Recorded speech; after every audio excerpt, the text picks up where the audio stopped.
تو آج کے دور میں جب کبھی بھی فلسطین کا ذکر آتا ہے تو لوگ اپنے اپنے حساب سے دنیا کے الگ الگ مسلم دیشوں پر انگلیاں اٹھانا شروع کر دیتے ہیں۔ کوئی کہتا ہے کہ ایران تو اسرائیل سے مقابلہ کرنا چاہتا ہے مگر باقی مسلم دیش اس کا ساتھ ہی نہیں دیتے ہیں، جبکہ کچھ کہتے ہیں کہ یہ ڈرامہ ہے، ایران تو خود ملا ہوا ہے۔ وہیں کچھ لوگ سعودی عربیہ، UAE اور اس طرح کے ایسے سارے ہی عرب دیشوں کو نشانے پر لیتے ہیں کہ جو پچھلے کچھ وقت سے اپنی اکنامک گروتھ کے لیے اسرائیل کی مخالفت کرنا تو دور بلکہ اس سے رشتے بنا چکے ہیں یا پھر رشتے بنانے کے لیے بےتاب بیٹھے ہیں۔ وہیں کچھ لوگ مڈل ایسٹ کے سب سے طاقتور مسلم دیش ترکی کے بھی ڈبل اسٹینڈرڈ پر انگلیاں اٹھاتے ہیں اور کہتے ہیں کہ اس کے دانت دکھانے کے کچھ اور ہیں اور چبانے کے کچھ اور ہیں۔ مگر دوستو، آج کے دور میں یہ فلسطین اور باقی مسلم دیشوں کا پورا معاملہ اوپر سے ہم لوگوں کو جیسا نظر آتا ہے یہ بالکل ویسا ہے ہی نہیں۔ اگر آپ لوگ فلسطین کے پچھلے 60 سے 70 سال کے اتہاس پر نظر ڈالیں گے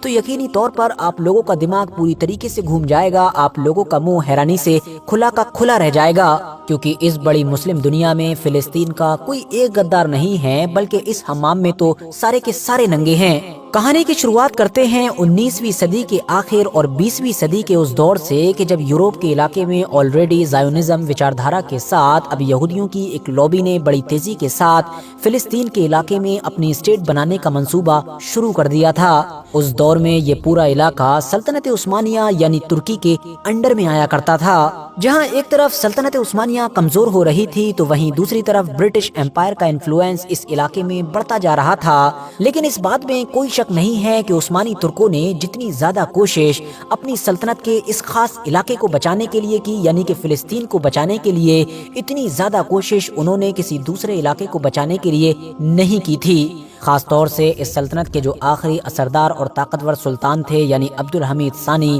ان کو تو ہر طرح سے پریشرائز کرنے کی کوشش کی گئی، کبھی ان کو دھمکایا گیا تو کبھی بڑے بڑے لالچ دیے گئے، مگر کسی بھی حالت میں وہ فلسطینی زمین کا سودا کرنے کے لیے تیار نہیں ہوئے۔ لیکن آخرکار فرسٹ ورلڈ وار کے ساتھ جب ترکوں کی یہ سلطنت ختم ہوئی تو فلسطین کا علاقہ بھی آٹومیٹکلی برٹش امپائر کے انڈر میں چلا گیا، اور اس طرح سے اب یورپ کے علاقوں سے اس پیٹ کے ساتھ یہودیوں کو بلا کر یہاں پر آباد کرنا شروع کر دیا گیا۔ اب یہاں پر دھیان دینے والی بات یہ ہے کہ جس دور میں عثمانی ترک اس خاص اور مقدس زمین کو بچانے کے لیے اپنا سب کچھ قربان کرنے کے لیے تیار تھے، اسی دور میں مسلم دنیا کی جو دو بڑی طاقتیں ہیں یعنی کہ عرب اور ایرانی، یہ دونوں ہی ویسٹرن کیمپ میں تھے۔ ایران تو اسی لیے کیونکہ وہ انڈائریکٹلی ویسٹرن پاورز کے اشارے پر ہی چلتا تھا، جبکہ عرب کے شریف مکہ کو تو آلریڈی برٹش امپائر کی طرف سے لالچ دے ہی دیا گیا تھا کہ اگر تم آٹومن امپائر سے غداری کرتے ہو، ان کو توڑنے میں، ان کو ختم کرنے میں ہماری مدد کرتے ہو تو تم کو ایک بڑی عرب ریاست دی جائے گی،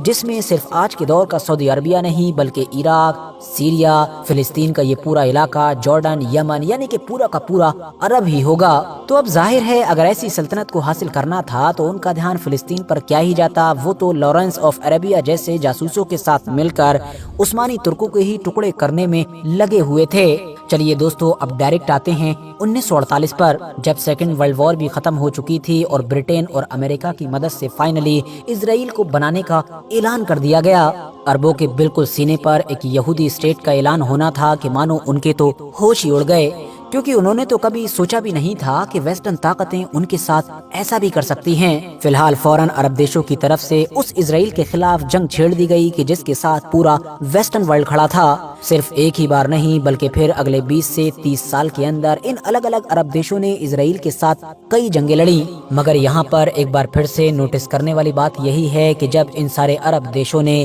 اپنی اس مقدس زمین فلسطین کو بچانے کا بیڑا اٹھایا تو بالکل پہلے کی طرح ہی مسلم دنیا کی 3 بڑی طاقتوں میں سے 2 باقی بچی ہوئی 2 بڑی طاقتیں خود عرب دیشوں کے خلاف تھیں، یعنی کہ اسرائیل کی طرف، یا اور آسان بھاشا میں کہوں تو ویسٹرن ورلڈ کی طرف کھڑی ہوئی تھیں۔ ان 2 طاقتوں میں سے ایک تو ایران ہی تھا جو ظاہر ہے ابھی تک ویسٹرن ورلڈ کے انڈر ہی میں تھا، اس کی حکومت بھی امریکہ کے اشارے پر ہی چلا کرتی تھی، جبکہ دوسرا وہ ترکی تھا کہ جس نے کسی دور میں اس زمین کو بچانے کے لیے عربوں سے بھی کہیں زیادہ کوشش کی تھی۔ مگر کیونکہ فرسٹ ورلڈ وار سے سیکنڈ ورلڈ وار کے بیچ میں یہ جو پورے 20-25 سال کا عرصہ تھا، اس میں سب کچھ بدل چکا تھا۔